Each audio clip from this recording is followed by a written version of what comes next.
uzuri ulioje wa jambo hili kwa mwenye kula daku, anaombewa dua na malaika, anasifiwa na Allah, ni ibada kama akhbara sallallahu alayhi wa alihi wasallam.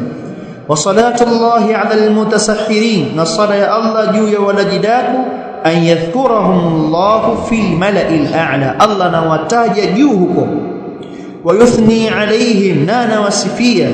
وصلاة الملائكة على المتسحرين بأن يدعو لهم، صلاة ملائكة فولجداك الله نوصليا، اللهم اغفر لهم اللهم ارحمهم.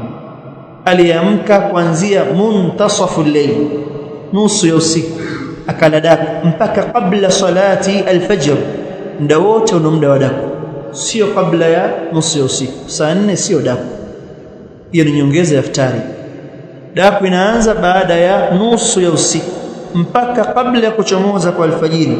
Wakati huu kila Allah anakusifia na anakutaja kwa jina lako huko juu. Malaika anakuombea dua, Allahumma ighfir lahu, Allahumma arhamhu, Allahumma ij'alna minhum.